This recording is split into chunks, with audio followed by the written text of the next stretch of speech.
speak. One word is enough, and I'm no longer so rough. I forget what I was trying to say. I no longer do what I was gonna do, but you're no good for me. That's why me know set me if it go flee. Me I fi take away me say. Me I fi take away me say. Me I fi hide like a thief in the night. Me I fi get out of sight. Me I fi take away me say. I fi take away myself. I have to utilize I wings. Shorty I clean where I ease. I said, yeah, I find you very hard to resist. But this relationship I'm gonna desist. Greetings, kings and queens. Welcome to another Real Stuff podcast. Podcast 124. This is yours truly, Franco, along with I'll be linking up with Flavius. Flavius, are you there? Yeah, man. I'm here coming to you from St. Mary, Jamaica. Yes, so we're here with you this morning. I know we're way late this morning because of technical problems, so we have it sorted out. So in the meantime, if you have to get your favorite tea or you have your favorite tea, coffee, whatever you're drinking, just keep on sipping or to get some refill. We're going to give you some more music while you refill, and we'll be right back.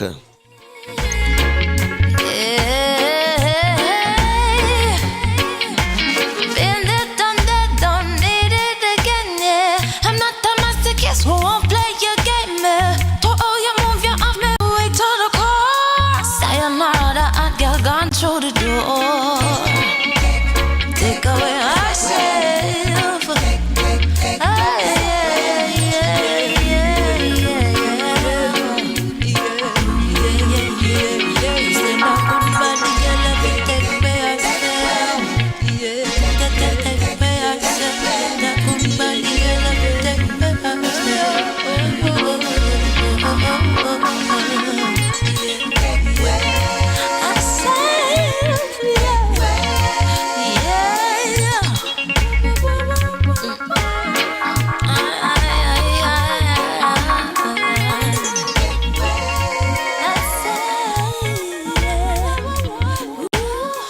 Yes, Flavius, what's in your cup this morning?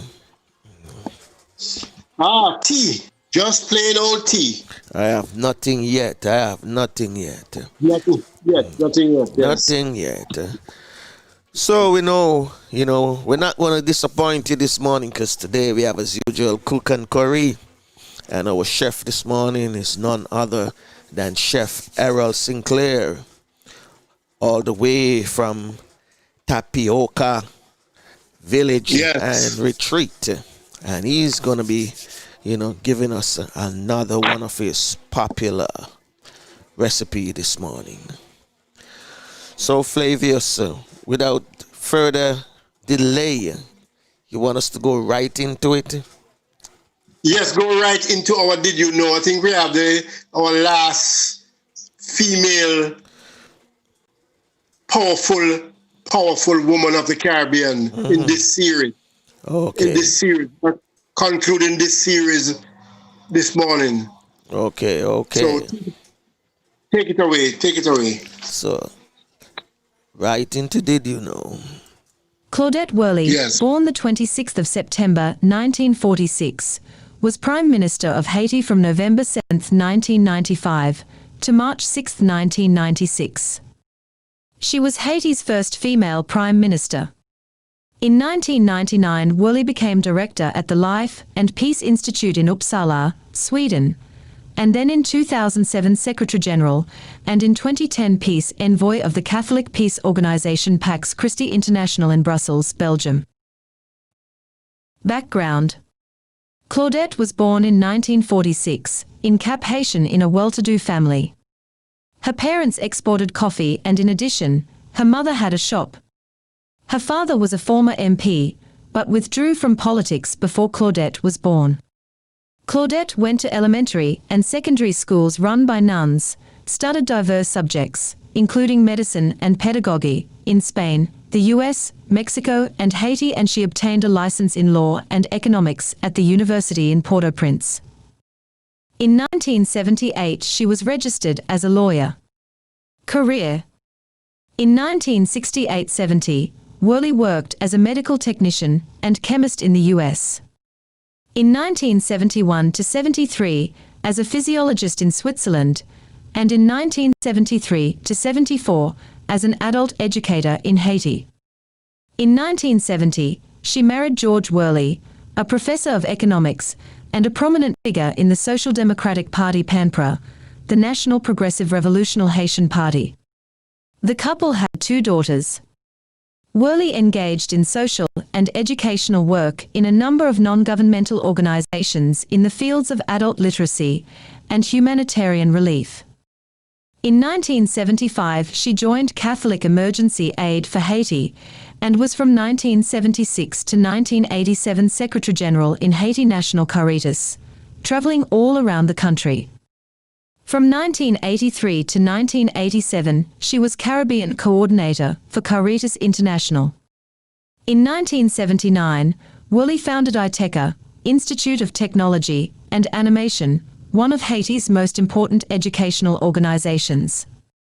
She helped found the League for Women's Empowerment, Ligue Pouvoir Femme, an organization of women seeking political and economic equality and promoting women's participation in politics. It was important to bridge the gulf separating different worlds, the poor and the affluent, women and power structures. Women were the backbone of society and had a great capacity for peacemaking. Political positions. From 1990 onwards, Worley became active in public administration and politics in Haiti.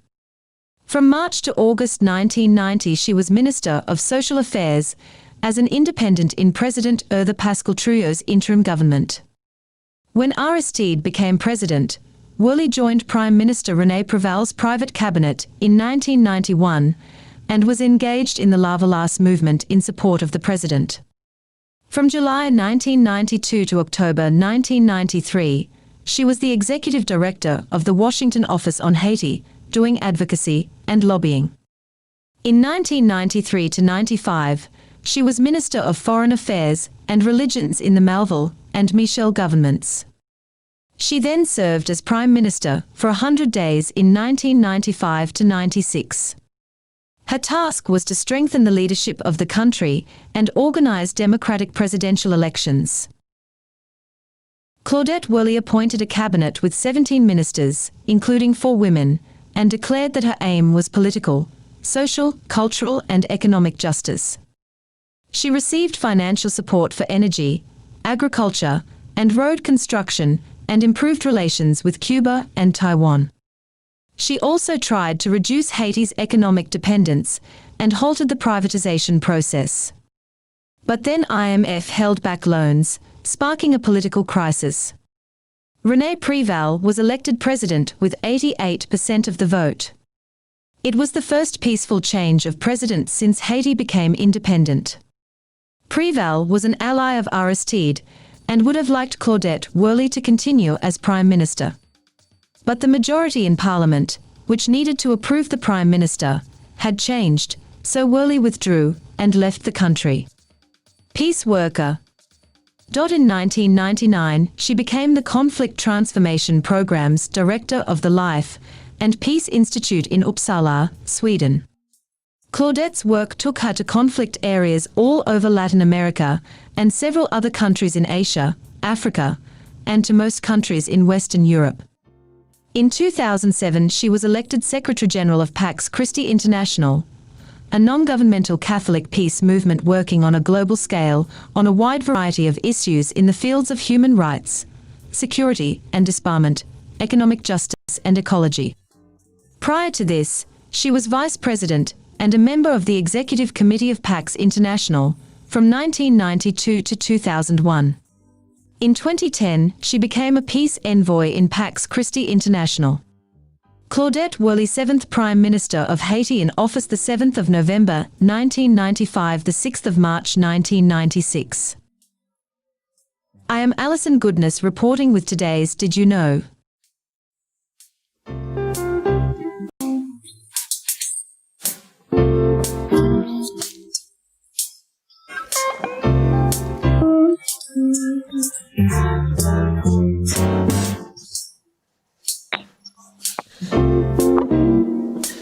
Yes, Did You Know is brought to you each and every morning by Slowly Jamaica, uniquely Caribbean. We're getting ready right about now to bring in our chef, the one and only Chef Errol Sinclair. Morning, Mr. Sinclair. Good morning, Franco. How you doing? How you doing, Good sir? morning. Good morning, Previous. Good morning, listeners. How you doing today? How you doing today? I am good. There's sunshine. Yes, yes. Beautiful sunshine all around here. We have some sunshine here today as well. Hope it remain the same because we know Florida. there's a tropical storm out there right now. You know, heading into the Gulf of Mexico. By now, it should be leaving, I guess. So, what will you be fixing up for us this morning? What? Well, I am more on the discussions of our present situation. Okay. With COVID, the economic, the resilience. We have to pull back to where we started, and all that sort of thing. Okay. So, Sound good to me. So today we're concentrating on the present situation, as we say. With everybody trying to cope with cost cutting and convenience. Okay. And most importantly, nutritional and appealing meals. Doing all of that with cutting costs. So, and we're going this week to talk about one pot meals. And if you can remember far back, you can remember having some one pot. Everything is done in one pot. I think I know what it it saves is. on energy, and it saves all around. But you also get a chance to sometimes utilize leftovers, like leftover meat, roast beef, leftover roast chicken, right after Christmas and Thanksgiving and all of that. You would have and turkey, right? So you roll those over into a meal, and it's still appealing, still nutritious, and it cut down on costs. True. And nobody knows that more than we Jamaicans. All right. As we go up, and I could ask Flavius at this point if he can remember any of those one pot meals. Yeah. Oh yes, definitely. Yeah. Which one you remember? Remember, what do you call it now? Where you actually use coconut with all the seasoning, and then you boil or you cook the food with that. Right. You add your vegetables and your ground provision and everybody in that one pot. Right. And if I just cook. Yeah, if I just stop you a minute to go back to the nutrition, that coconut milk played a vital role in our early upbringing in Jamaica, and I should imagine the Caribbean. Because Franco, are you there? Okay. The coconut milk played a big role from breakfast time in the tea, and the porridge, and the soup, and the rice go straight back. So, let's get into the meat of today's matter.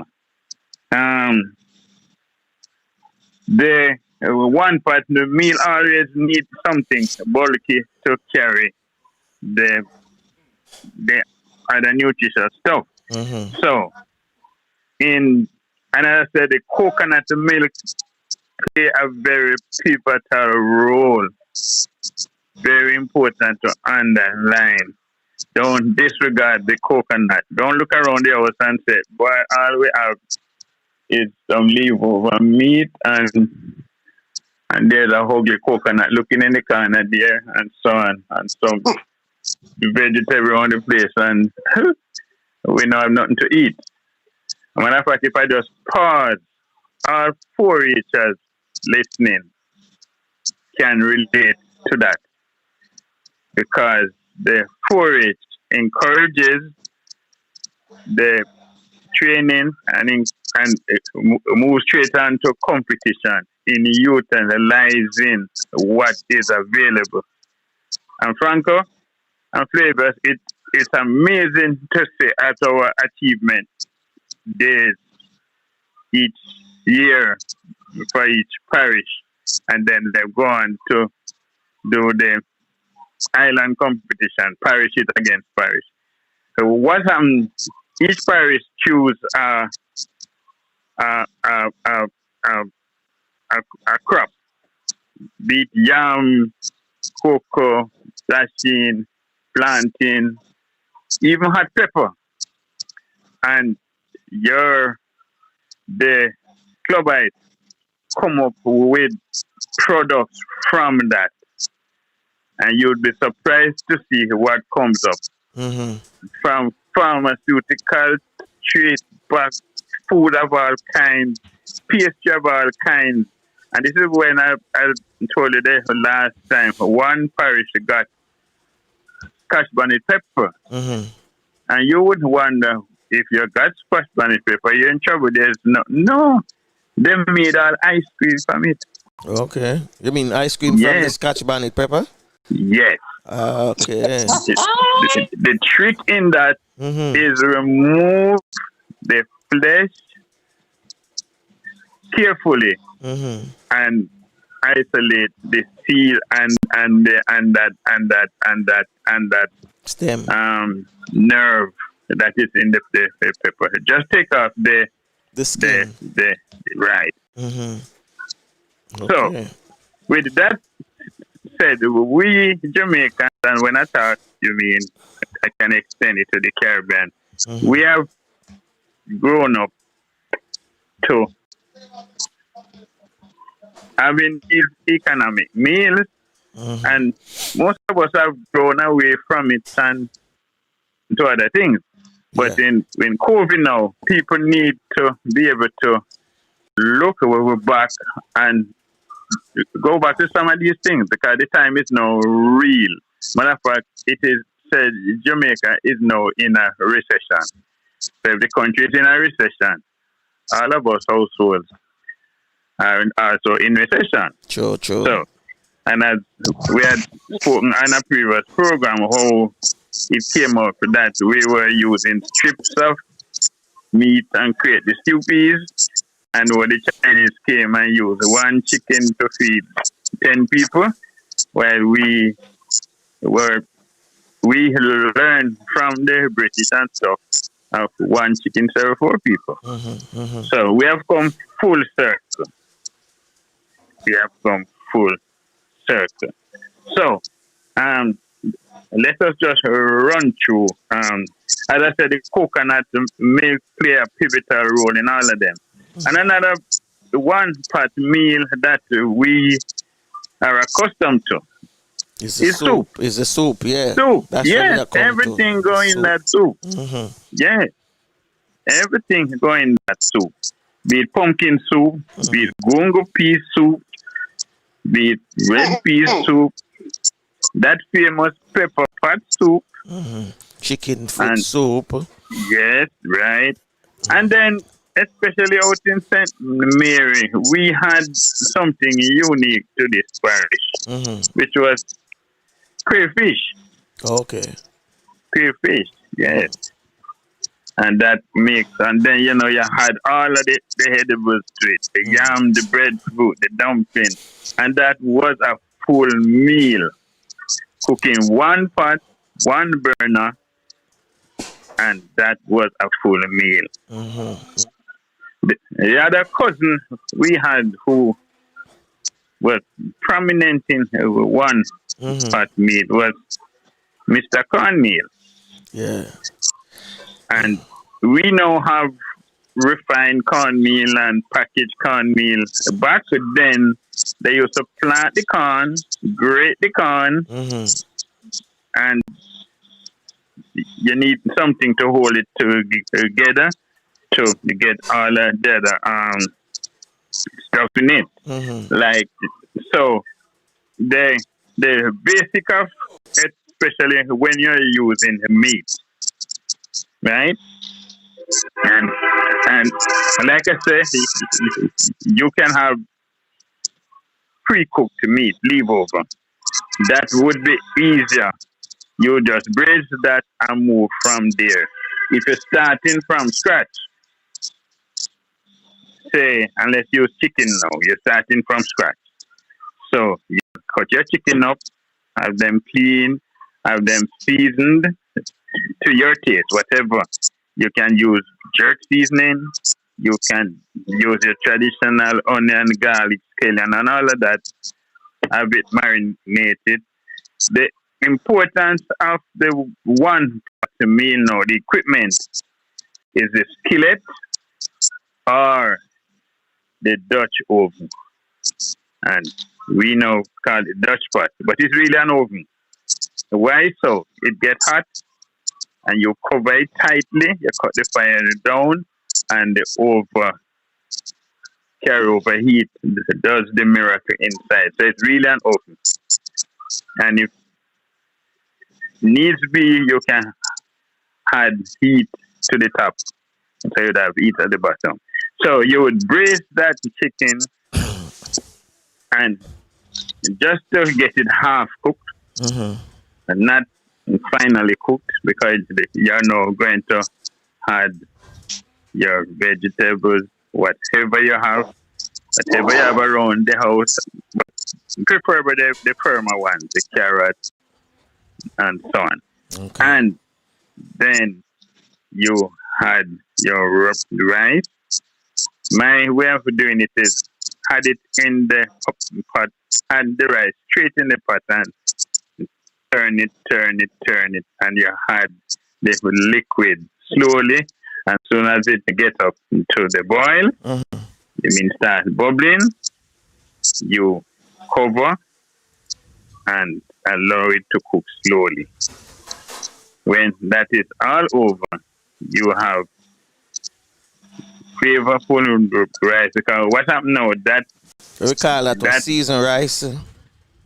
Well, no, it can be okay, and we can. I soon get to that. The burst of flavor from the sauteed meat, and with all of that, just get straight into the rice. So everything is one taste, one good taste, one good mix of flavor. Yeah, what you said a while ago, was that? Seasoned rice, right? It's a seasoned rice. They have all sorts of names. And we're not leaving out the vegetarians. They're not saying we're talking about meat and all of that. Because the seasoned rice used to be all the spices and stuff in there, and we used to use saltfish. Okay. Remember where we're coming from with saltfish? They teach us to like saltfish. Yeah. So we like that salty taste. And it's a good contrast when with rice, you have the contrast in your taste. Right? The seasoned rice. In Louisiana, they call it dirty rice. Yes, that's the soul name. Dirty rice. Quick and dirty. Yes. But you're folding everything in it, cook it slow and right. So, and for vegetarians, no. And ackee can be a one-pot meal as well. The important thing, though, is that you would have cooked the ackee before. Discard that first water, because it is said the ackee has cyanide in it. So you want to. Nobody in Jamaica drink the water that is boiled from the ackee, because it is regarded that it has stuff in there to be thrown away. So you would half cook the ackee, and then the other cooking process would now continue with the rice. Right. So ackee and rice is a good one-pot meal for a vegetarian. I had all of your vegetables to it. Let's go back to the turn cornmeal a minute. Yeah. There's one what was regarded as poor food. Poor. Only people who can afford poor man. would be having that. But yes. But it was turn cornmeal with saltfish and susumba. No, susumba, I don't know if it have any other name in the Caribbean. But that tree was multi-purpose. You always have a susumba tree near to the house. Near to the kitchen. We're going way back, way back. People were going way back. The days when the house was there, the kitchen was around there, and the latrine was down. So each resident had 3 buildings. So you would go to the kitchen, but the susumba tree was nearby. Why? We used to use the leaves to wash plates. Okay. Because it suds. Really? Yeah. Never know that. Yeah. Man, I learned something this morning from you.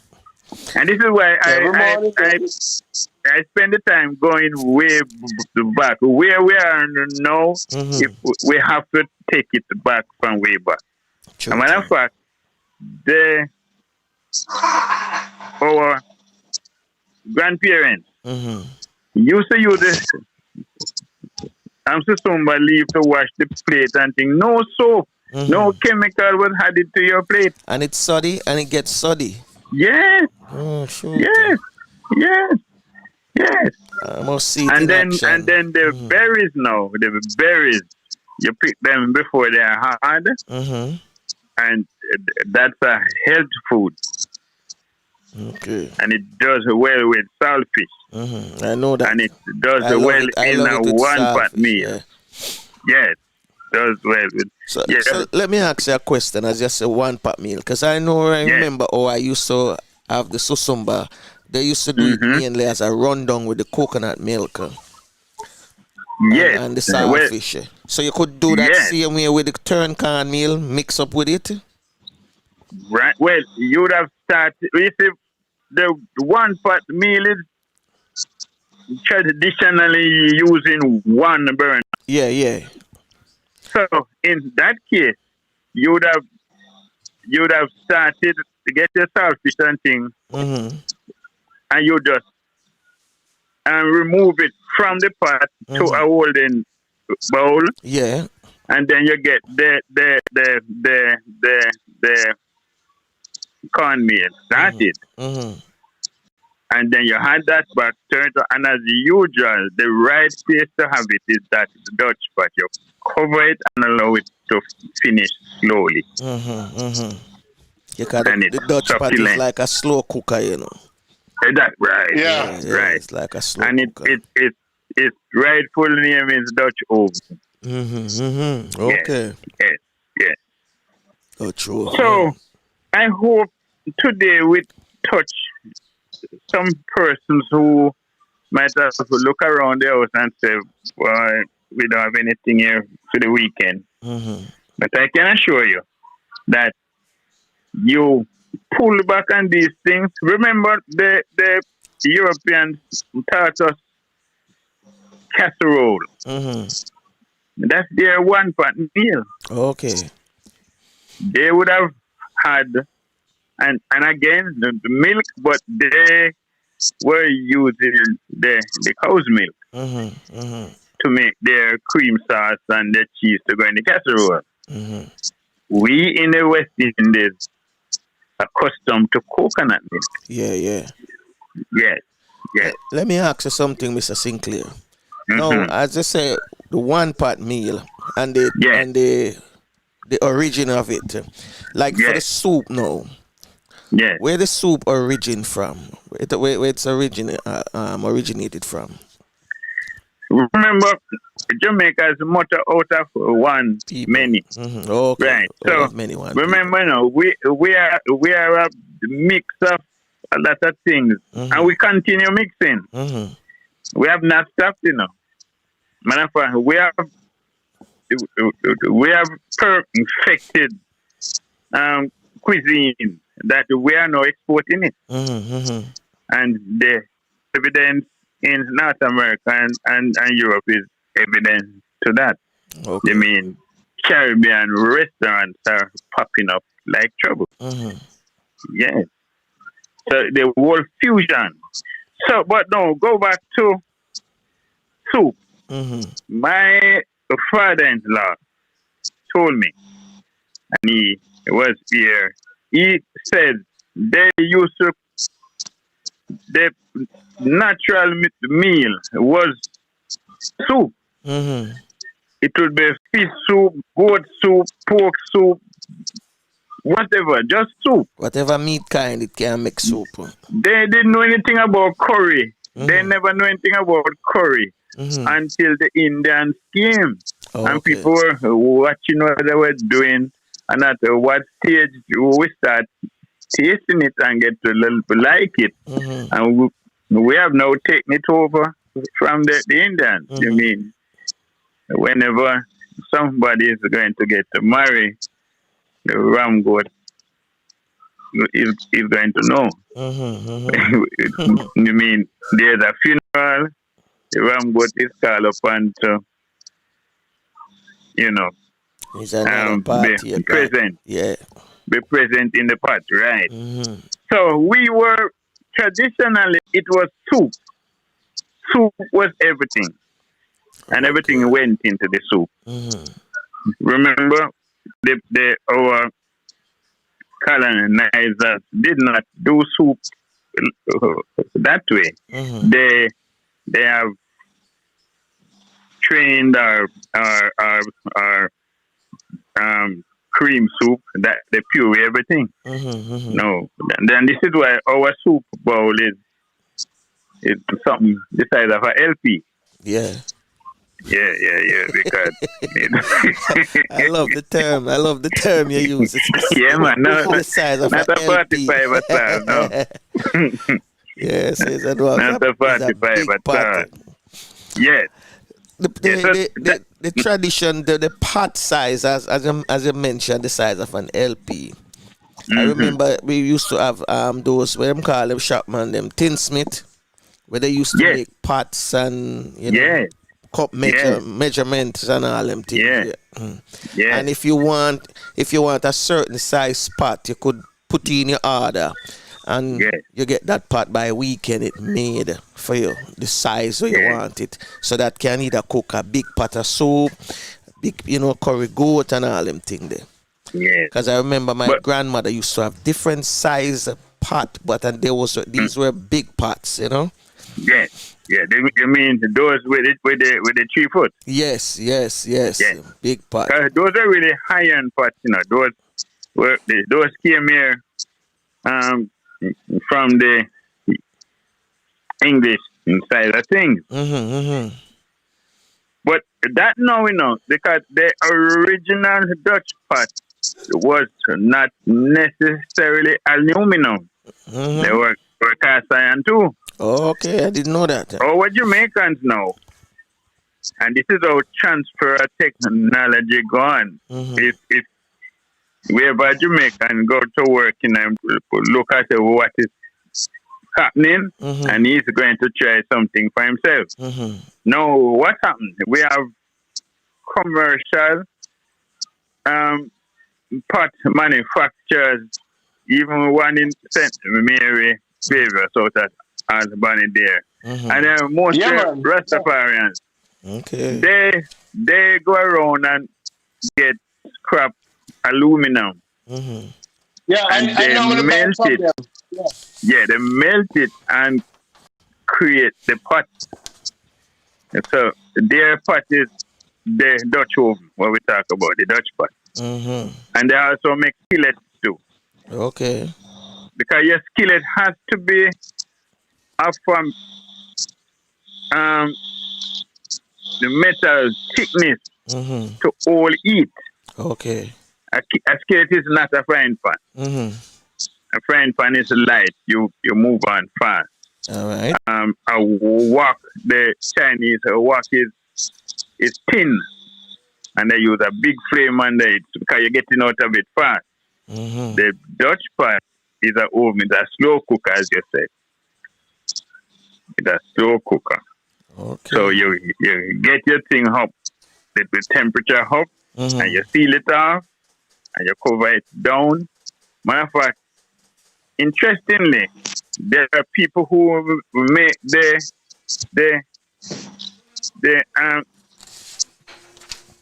insulated box.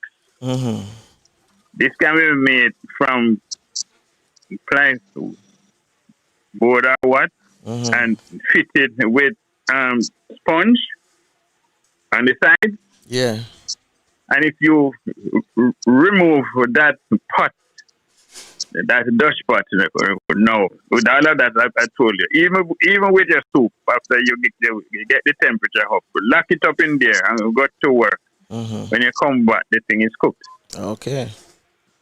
In other words, all of this is right now. Them have a different. Well, them have the electrical one. No, them call it crock pot. Yes, I know of that. But even the Americans are coming from that situation I talked about a while ago, before the electric one came in. Okay. Yes. And slow cooker, because matter of fact, they would start roasting the meat, the beef, whatever, and turn it over and base it, and then they cover it and put it in there and go to work. When you come back in the evening, it's ready. But today's message is really to set the people that where we are now, not by how I'm making, but there's a blessing in it, because all of what we're talking about here, we're healthy eating. Yeah. We have moved away to other people's custom, to our detriment. So it's an opportunity to take a serious look. And all of these things, what you do, you present them, garnish them, present them nicely. Yeah, you understand? Yeah. Present them nicely. And knowing that they are nutritious. And you mean to go with all of this now is utilizing a drink from one of our staples again. Yeah. And even the simplest one that is not common anymore. This drink was popular. She was called lemonade. Lemonade, man. Yes. I call her she because she was always around. True, man. Mostly simple, easy, common drink. Well refreshing. The lemons are dropping off the tree, and we're not, our youngsters, not paying them no mind because we have shifted. But I figure COVID is realigning a number of things. Boy, And Chef Sinclair, one I of just love them. how you put things very simple. You're very, No, but that's how it has to be, you know. simple thing yet. Remember, you know, I learned to the Chateaubriand. I cannot tell you about Chateaubriand.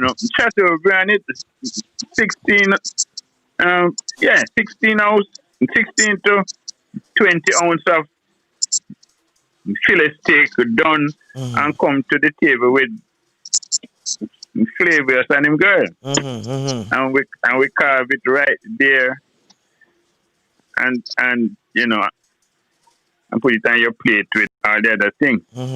What we're talking about here now is be able to still do your Chateaubriand in what we're talking about here and feel proud of it. And it help your pocket. It keep you away from the doctor. So why not? But you see, most people don't talk about because there's that thing they passed that stage a long time. True. And this is why it is important that but as I said, the 4-H movement is championing that cause. Absolutely. I'm a part of the 4-H. I'm the chairman for the Parish Advisory Council for St. Mary. And we are proud to say we are working towards what we call food security. Yeah. We have stopped eating a lot of things that we used to have years ago. The youngsters don't know about them. So we have to now take our time, reintroduce it, present it properly, and let them say, "What? I didn't know this was so nice."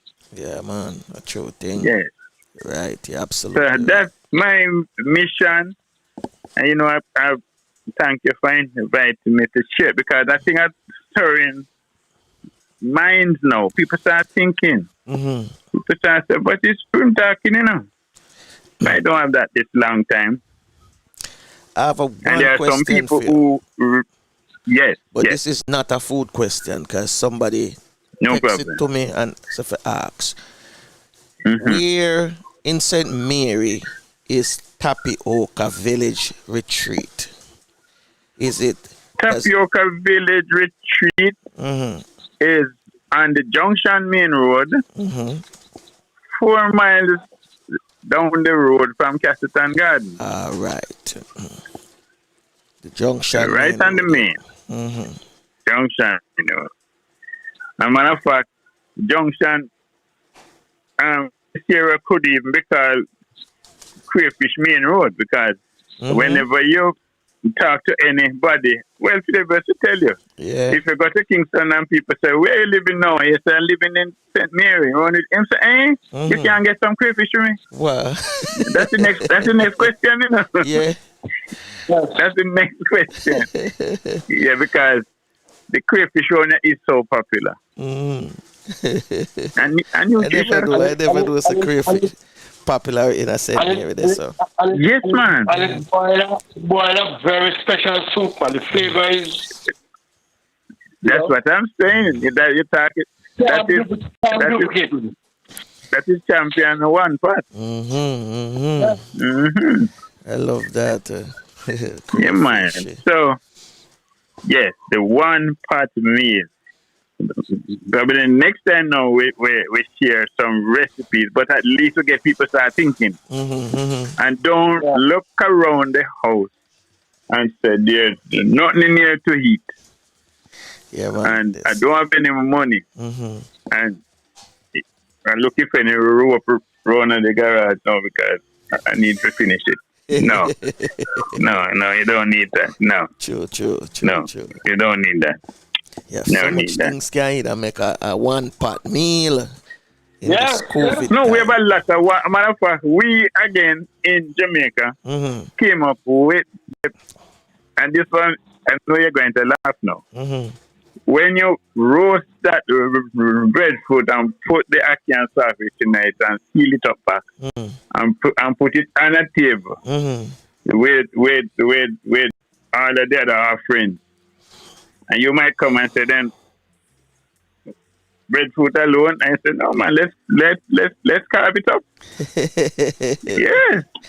And then it come back to us a presentation. Yes. You know, you present it. You're right. You're absolutely right. Yes. So that's the encouragement.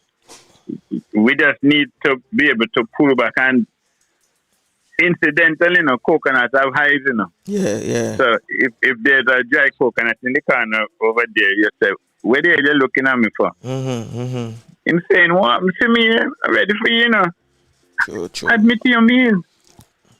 Yeah. You're right. You're absolutely right. Yeah. So that's the message today. It's like a sermon. Yeah, man. Thank you very much for some stuff I never know about. So it's like a did you know for me. And we need to just bring them back on the front burner. Yeah. You mean I have a way to test people. I say, when last have you had lemonade? And it depends on them age. Look at me with astonishment, No. Brown sugar, and if you want add more nutrition to it, add some molasses. Molasses. That's a long time I haven't consumed the molasses. No, man, no. Long time I eat up some molasses in porridge. Every house, especially in the state, there are couple things you need to have. Whether it can come from Jamaica or wherever. Molasses must always be in the house.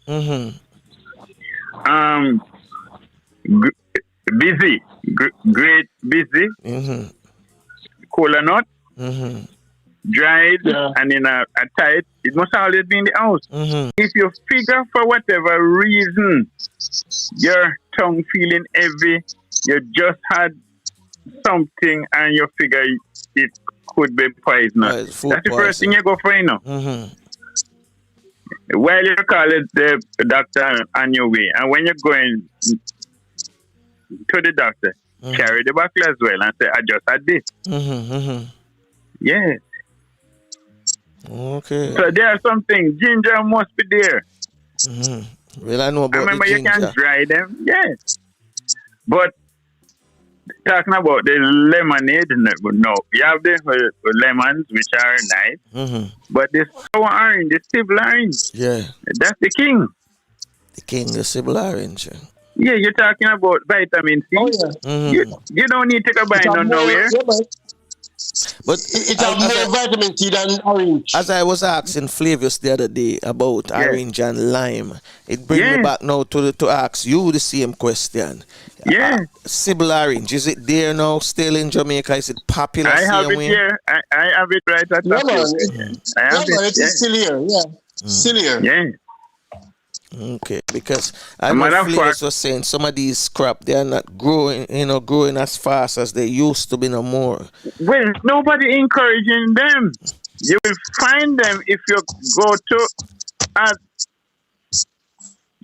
yard where the seniors were living there for years. They're not there anymore.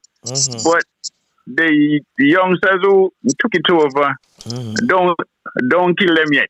Yeah, okay. Because, as I said, a resident in the past had three main buildings. Okay. The house, the resident, and then the kitchen is always adjoining but not connected to the house. And the toilet was out there.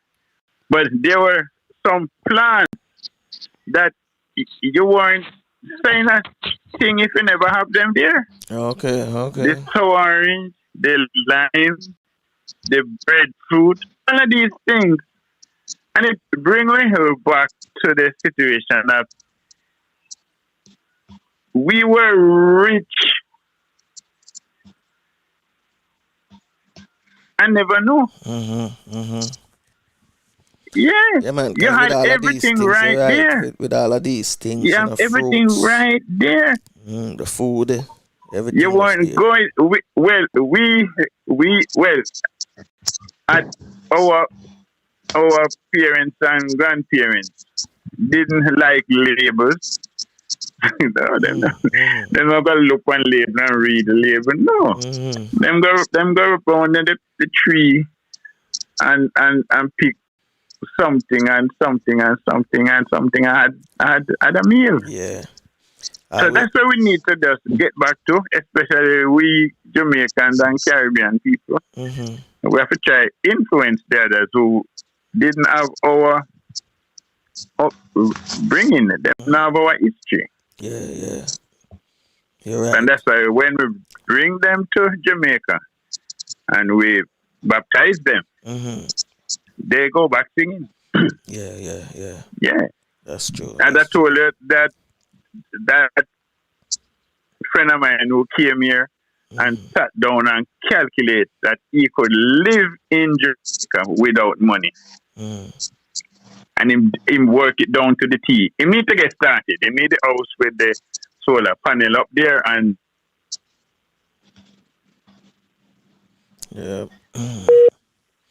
but after that, him going to plant him sugar cane next to the house. That's when I'm going to get him sugar. I'm going to bring down a mill. And he will work it out. And I looked at him and said, boy, why he didn't make it here is the wife had a bad experience in 9/11 machine not going on a plane. I think she saw the plane going in the building. And yes, she saw it from where she was. Yeah, that's what freak you out. Can't get to go back in the plane. That's why my friend is not in Jamaica. Yeah, it freak you out. Yeah, man, it freak you out. So we don't need to be getting into steak and all of those things. We need to take our time, get our healthy food, nutritious food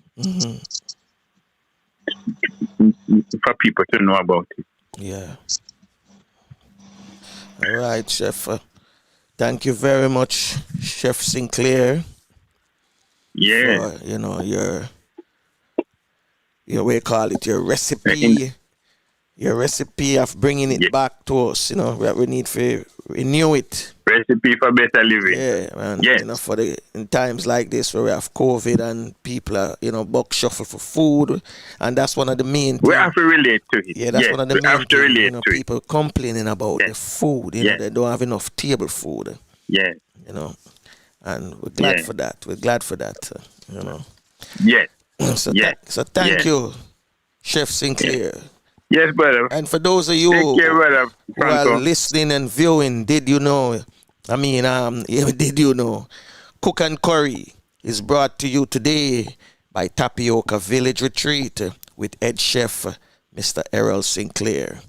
And if you're still curious, Tapioca is located off the Junction Main Road, 4 miles from Castleton Gardens. A place I used to love to, Castleton. Yeah, man.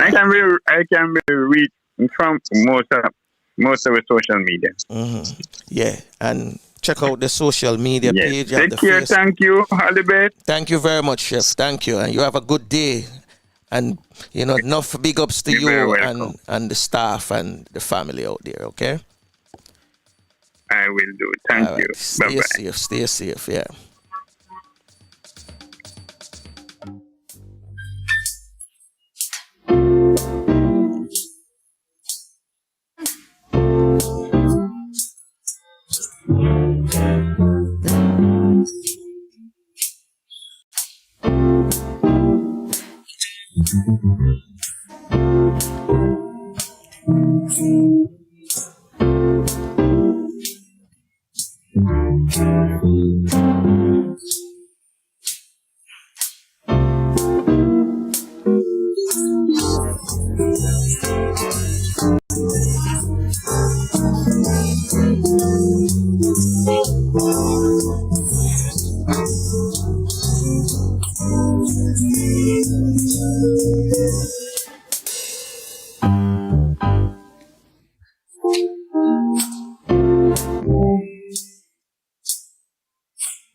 Yes, indeed. There you go. We just wrap it up there with Cook and Curry.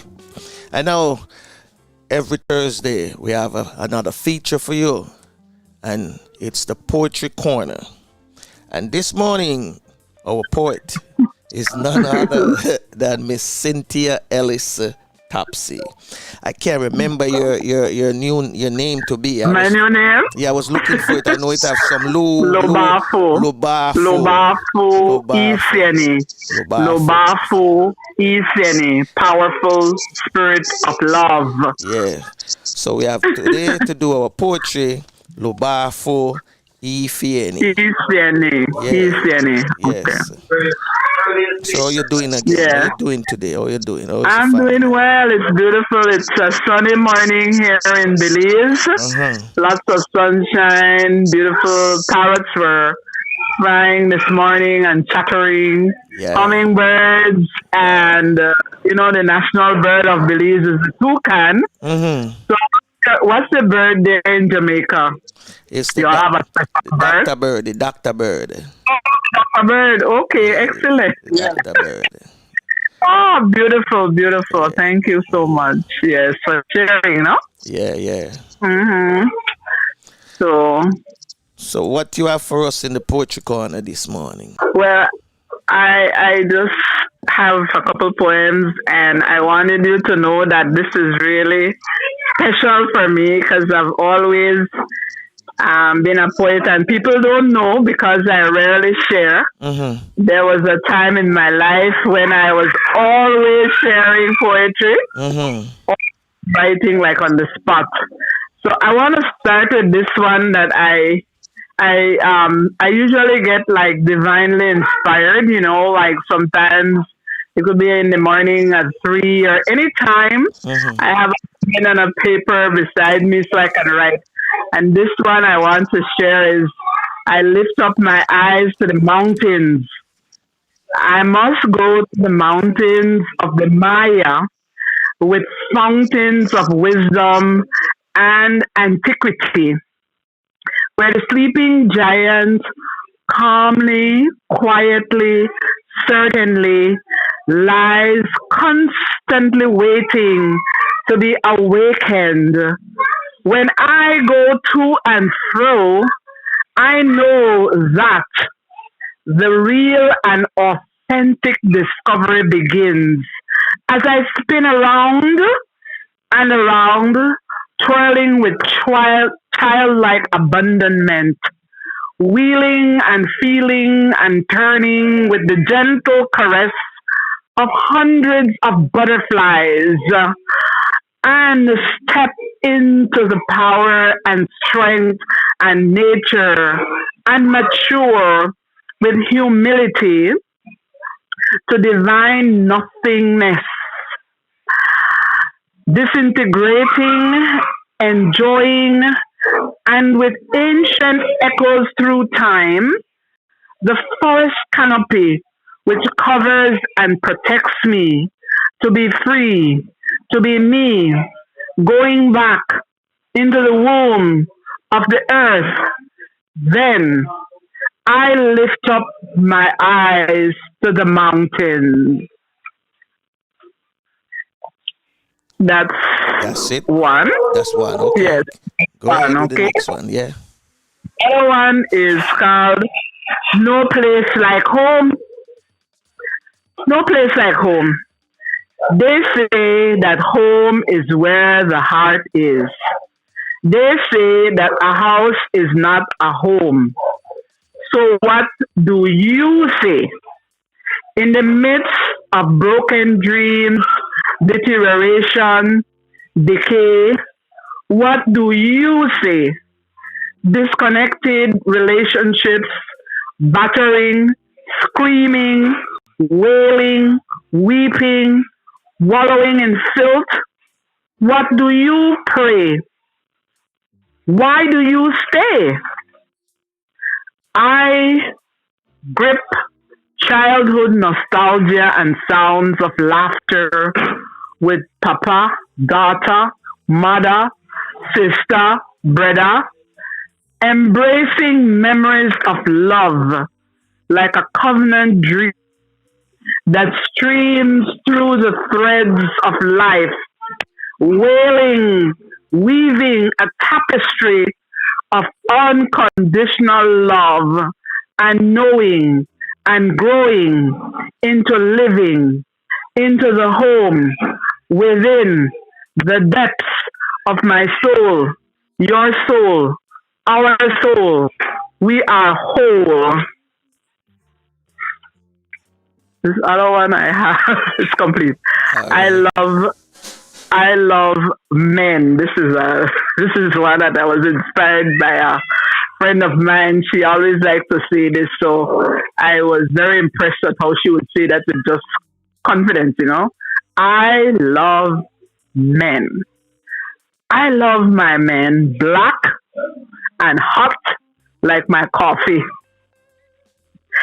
And then when such a man passes me by, I cry out at the essential depth of his beauty, his soul, chiseled smile, white teeth glistening in oneness and in tune with mine. He's so fine. And he can wine and dine me anytime. That is no crime. You call him slime? Well, some people's trash is my treasure.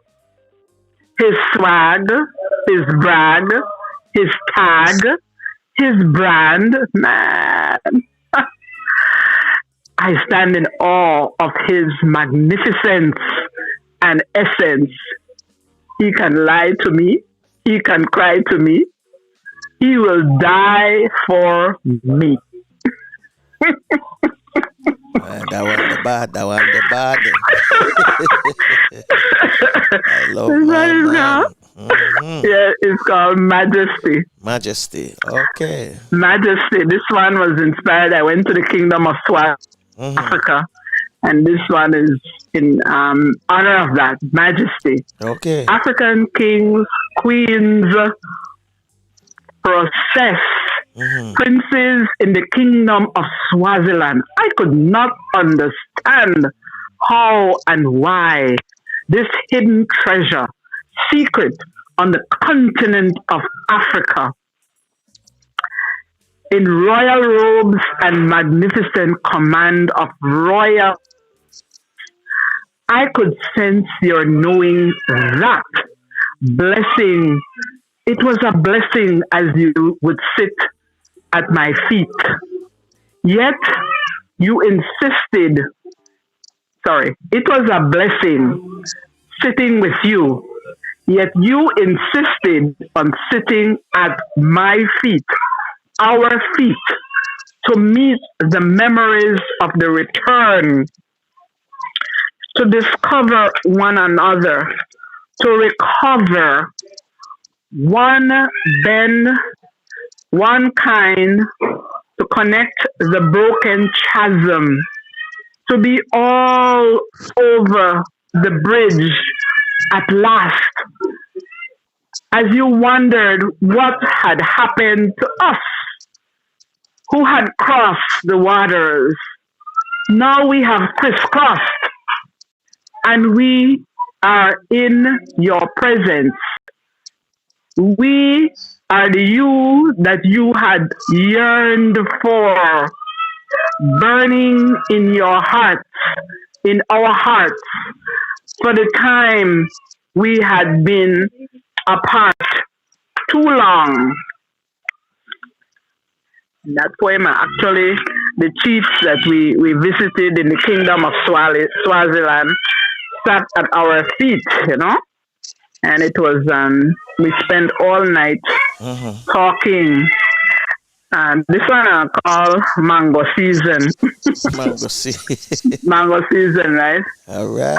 As a child, as Garifuna, as I mentioned yesterday, we had to go to the farm and collect our own mangoes that we will eat. So we would go with our grandparents, my grandmother actually, and we would sit and eat as many mangoes as we wanted and bring back more. Okay. Mango season is the reason I'm not freezing.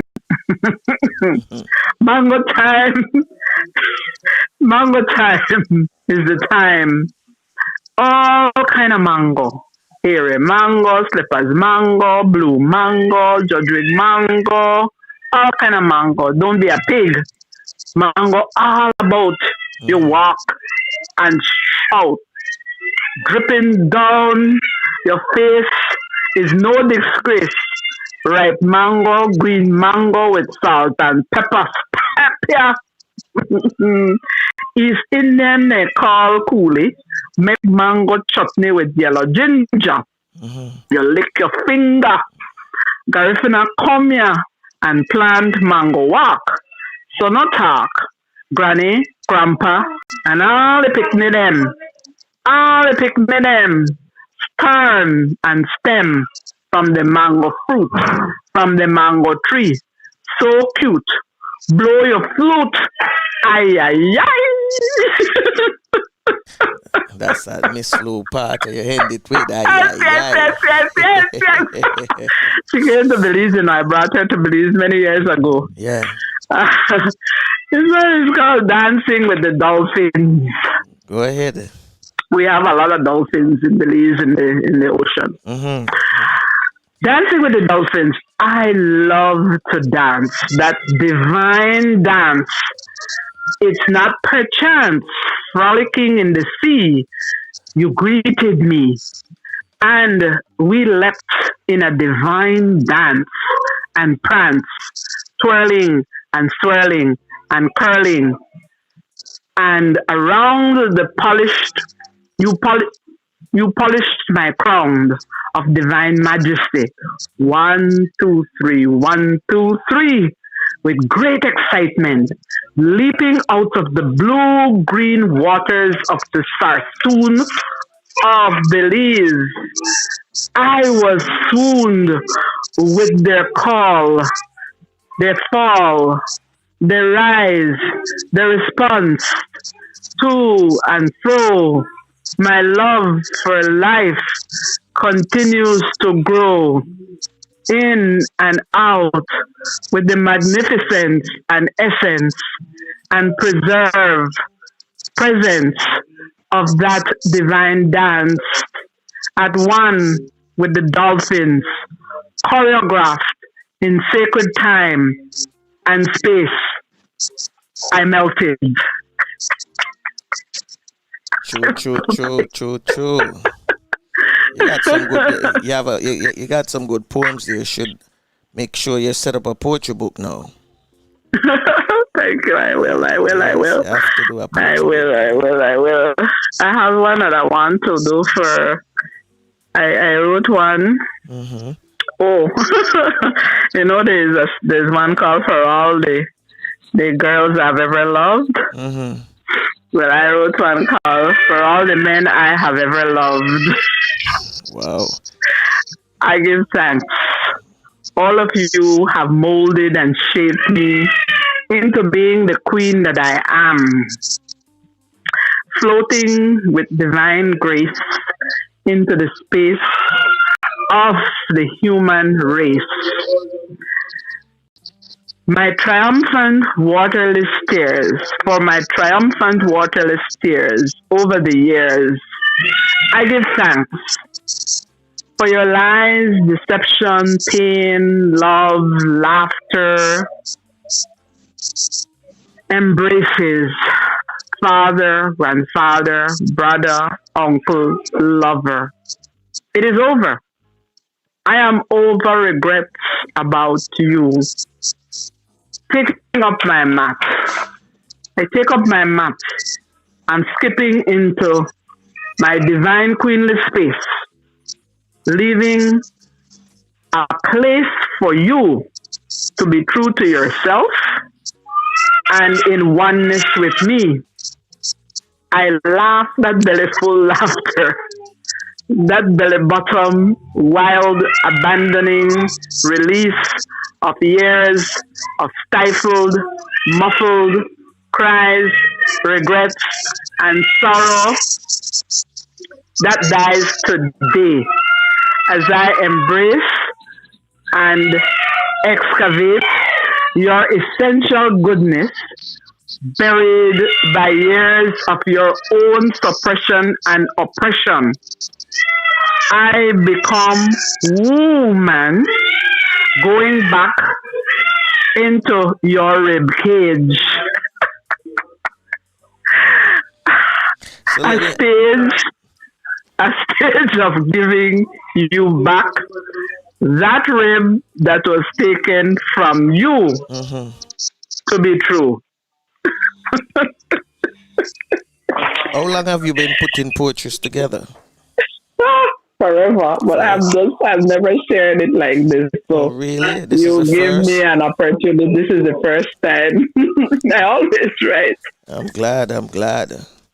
Yes. We're glad. This is the one I'm looking for that I want to give you. It's very short. I have a longer version, but I'll do the short version. It says, "I love you, black man." I wrote this. I used to visit men in upstate New York prisons, Attica, and I visited for many years because I had sons who were teenagers, and I went in the beginning because I was afraid for what would happen with my teenage boys. I didn't want them to go to prison, so I said, let me go see and ask these men how they reached there. How did they reach there? And so I came out of that experience as if I had been in a church, because these men were so humble and authentic and honest. And I wrote this poem. This is a short version. Short. Okay. I love you, black man. I, black woman, love you with all your idiosyncrasies and fallacies. I love you.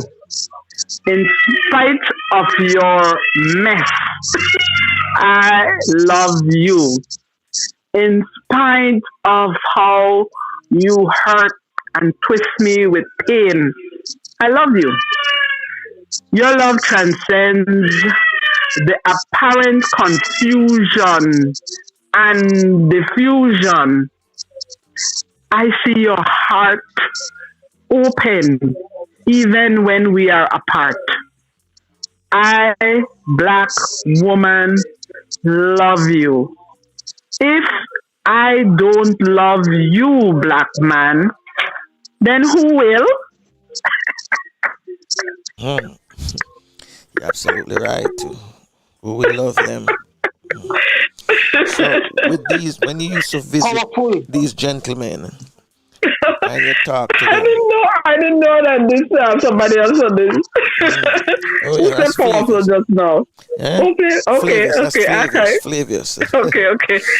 Go ahead. Ask your question. Yeah, I was saying when you used to visit these gentlemen and you know, finding out how they get there and things like that.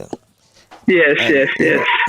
Did at any time, you know, any of them would tell you that if they should happen to come out, they would do things a little different, or you know, change your lifestyle? Yeah, that's a beautiful question, because the answer that they gave me was interesting. You know, they told me that and this is in the United States, that before they would go out in the morning, before they go to school, when they would wake up, their mother would already be gone to work. And when they went to sleep, their mother would come back, they were asleep. So they were like pretty much left on their own, you know? And it's not that they wanted to do anything horrible, but they were like forced by the streets, especially at a young age. People would jump them and so on, you know? So they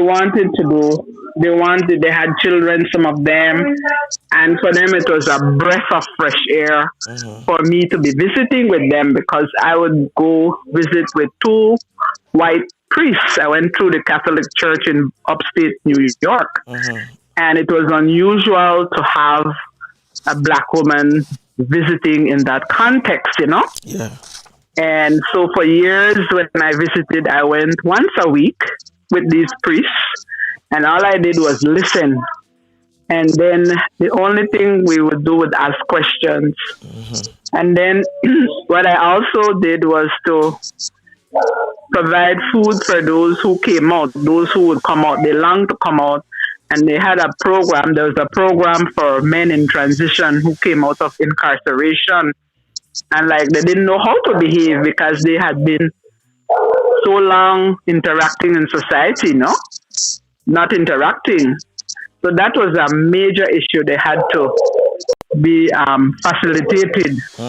And some of them, well, these were maximum, like these are the ones who would never come out unless they got parole or something, you know, because this was like a maximum security prison. And I tell you, it was an incredible experience, because when I would go in, like the things with the walls, the gates would clank, like you'd go through like 3 or 4, like clank, clank, clank, and I'm like, wow. Just that experience was, I felt that I myself was incarcerated, and just being in that space. But they always longed to come out, but the gift that I gave them was that prison is a state. Well, they gave me that gift. That prison is a state of mind, and I encourage them to think of families or being outside even when they were in, and talked about Nelson Mandela, who had been in prison for 26 years, and how did he do that, you know? And then I realized, honestly, that they in prison, in those physical prisons, were in many cases more free than me. You know, like that song that says, emancipate yourself from mental slavery. So I got that sense of that freedom of these men, and that was where I was able to experience that love, that authentic love for them. These were Black men, majority incarcerated in the United States and everywhere in the world, in many places of the world, you know? That's true. That's true. So that's why I was moved to write this poem, because we as women always speak just the negative. And it's not that I was in denial of things that are done, atrocities, yet we don't speak enough about the good things of these men. So I was blessed to be able to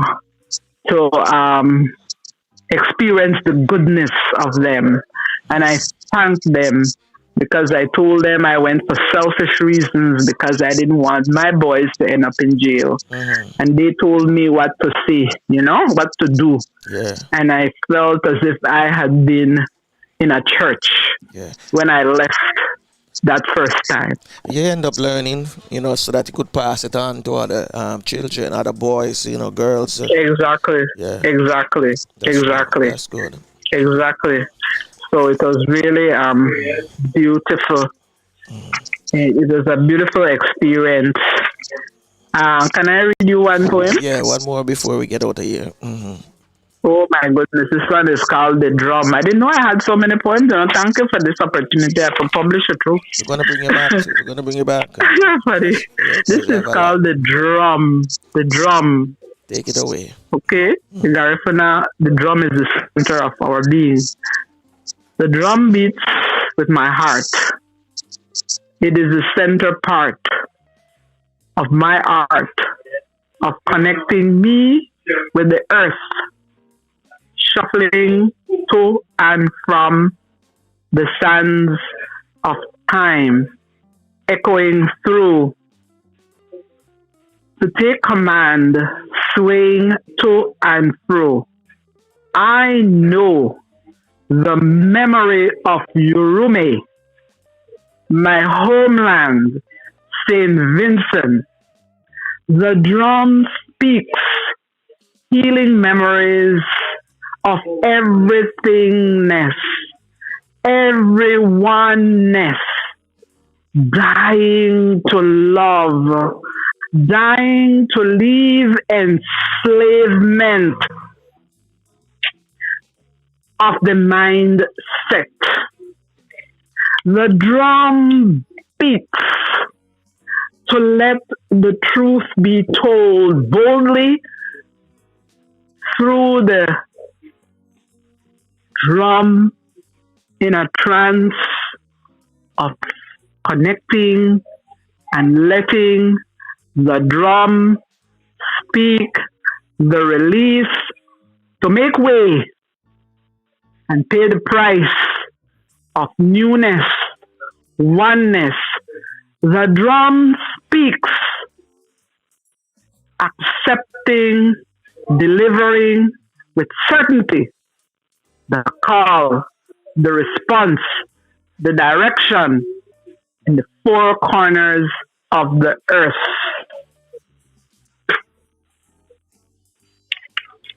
That's it. Wonderful. You have to put together now your book. This is another book.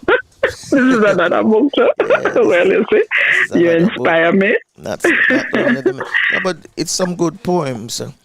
And as I was saying last week to Courtney, it's really thoughts from out of our mind, our head, that we put together. Sometimes you just by yourself and things start flow. And if you have a pen and piece of paper, you just start write down stuff.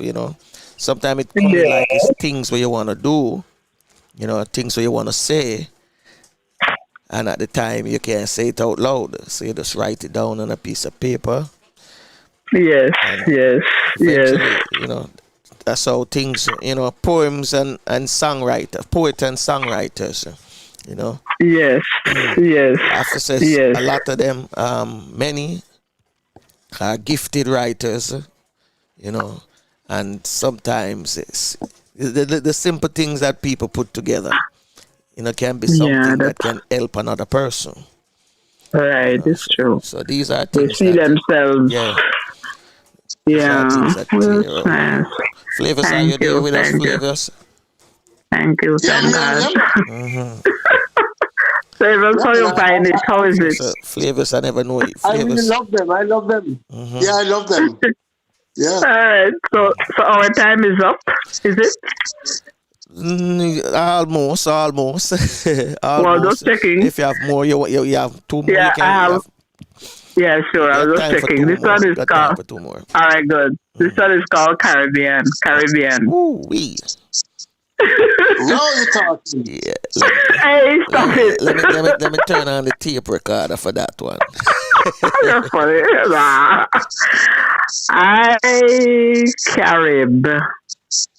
Have been carried beyond the borders of time. And it was a crime that we were carried across waters, exiled to die and cry on the shoulders of those whose lives were lost and gone. A people with the courage A people with the Maroonage spirit. A people who have the template of the unsuppressed, the unsuccumbing, calling forth our world now. Now we step into prosperity. Now we step into integrity.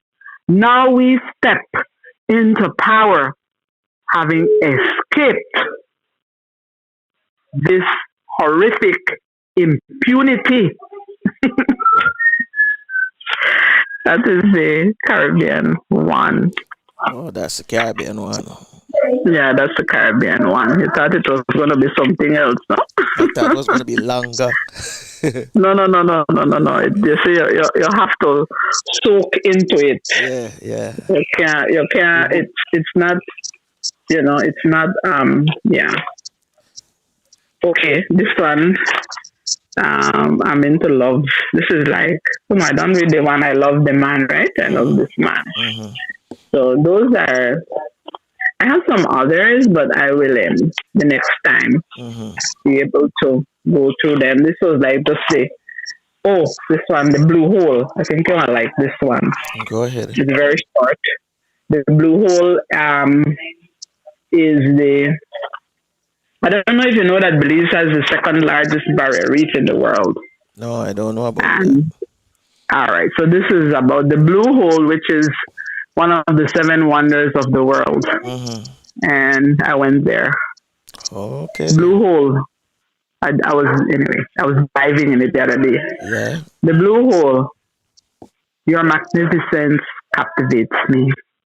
To swim freely with sharks in the barrier reef, it gives me no grief because I peruse to recall the world that is a wonder. I'm swimming with sharks, yet in these times, that is not unusual. In these times, I entered into the deep 430 feet waters, enveloped by healing pressure, healing essence, healing presence of the 7th wonder of the world, water, shimmering on the backs of turtles, swimming in freedom and in abandonment, cleansing in the deep blue hole, a spiritual peace, a spiritual calm, a pure abysmal journey to receive and embrace energy, to emerge ecstatic at one with the divine. That's another one. Short and spicy. Yeah, short and spicy. That's it, yeah. A woman of many talent. So the blue hole, give me a little insight on the blue hole, because you say you went there the other day and you... Yes, yeah. I went there the other day, and what that poem captures, I was actually swimming with sharks for true. The sharks are sharks and turtles, and we went to the Audubon Society a couple of weeks ago, and it is, oh my goodness, I don't know how to describe. I just have to send you the picture, but it's one of the 7 wonders of the world, where the waters are blue, green, aqua.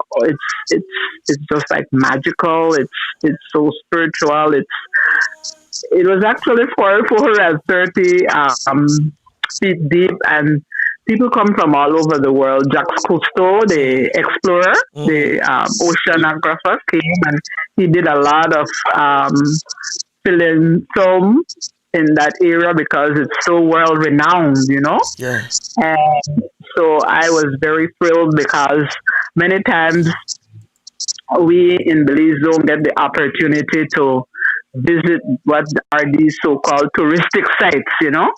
And often researchers and people on expedition who would be doing this. So the barrier reef is alive.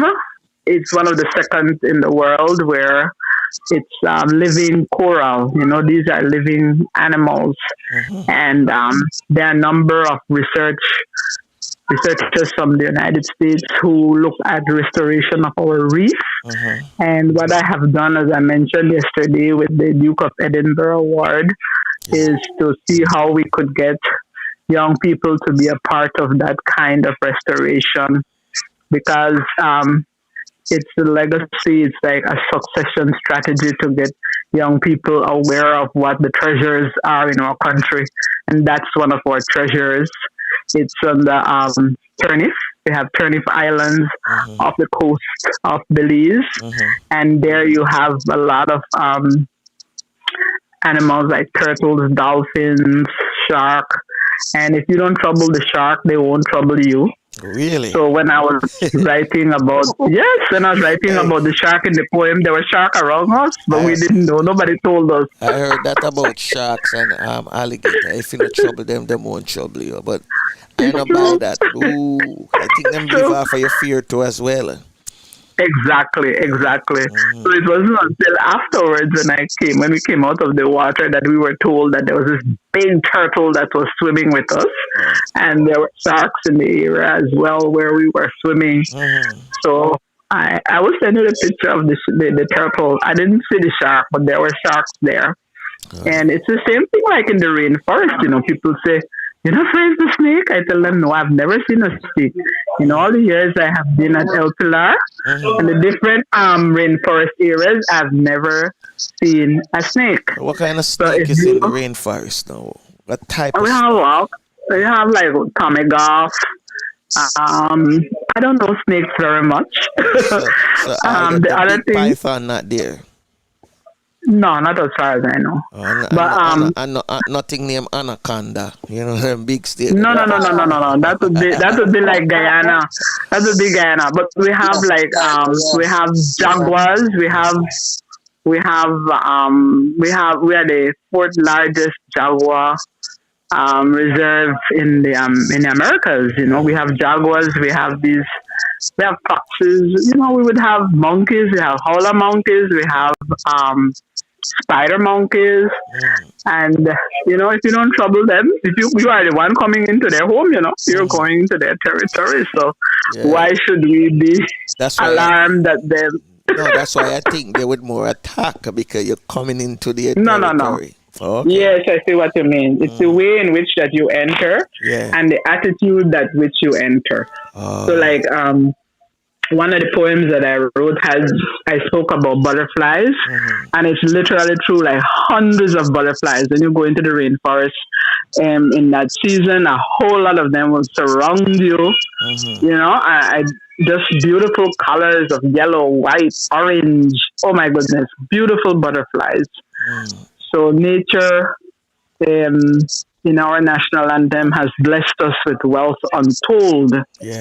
And I remember once going to El Pilar, and I want to write a poem about this. Every morning, there was a fox that would come. Sometimes we overnight, we camp.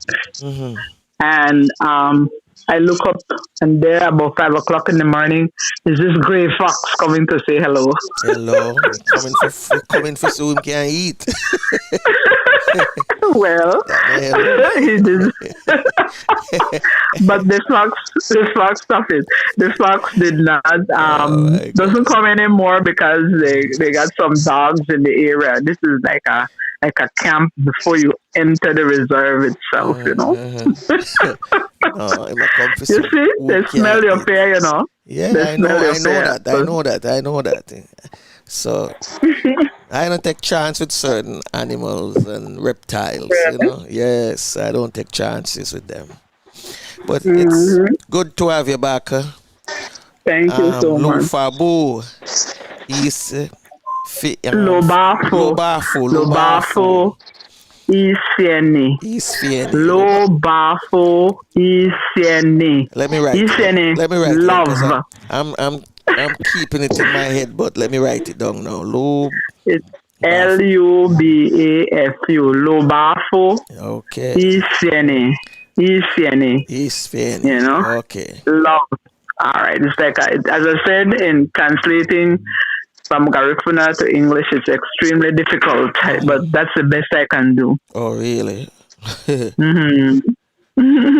I like it, Lubafu. Yeah, I like it. Yes. I took a long time to get that. I just got that name the other day. Mm-hmm. That came to me like in a dream, you know? Yeah, good. That's good when you can get what them call it, epiphany of these things, you know? Yes. Inspiration. That's true. So, thank you very much. Thank you too for opening that part of my being that has been hidden for long. I'm glad we were able to tap into that. You know? Thank you. Okay. And you have a wonderful day and say hi to the family. Same to you. And be safe. Yes, same to you. Okay. So okay, bye-bye. You're welcome. It's that time for us to get out of here. So before we get out of here, just want to tell you, be safe. So Fav, just take it away and let's get out of here. Well, we are like a stock record. We are just saying, with respect, we will go very far. Mm-hmm. Respect everybody, respect your friends and relatives, respect yourself. And whatever you do, try and keep the discipline. Okay. Yeah, that's about it. Yes. So, tomorrow is Friday, and our guest tomorrow is gospel artist Miss Glacia Robinson. She'll be joining us in the chat room. So until next time, take care of yourself, your loved one, and always remember, prayer changes things. Regardless of what religion you belong to, you must pray and continue to pray. So we're going to have Tafina to take us out. Well, unfortunately, this is it. Till next time. Bless. I want to say a big thank you to head chef over there at Tapioca Village Retreat, Chef Errol Sinclair. And we also want to thank Lobafu East Vieni for doing our poetry this morning. So take it away, Tafina.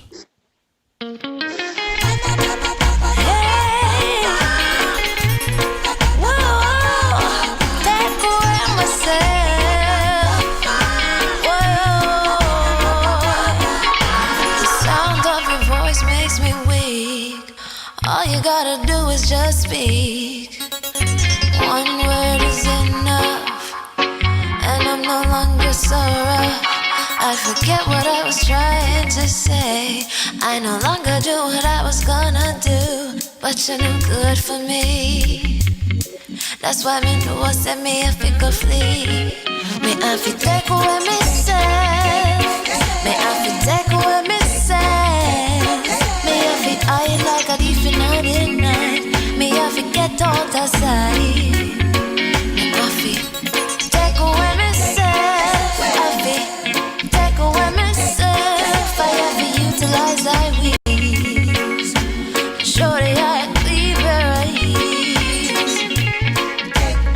I said, yeah. I find you very hard to resist. But this relationship I'm gonna desist. But how can I face you when well, unfortunately, this is it. Till next time. Bless. But soon you're gonna see the light of day. Just relax, don't move an inch. I'll be gone in a pinch. May I feel take away myself. May I feel take away myself. May I feel hide like a thief in the night. May I forget out of sight. May I feel take away myself. Take away myself.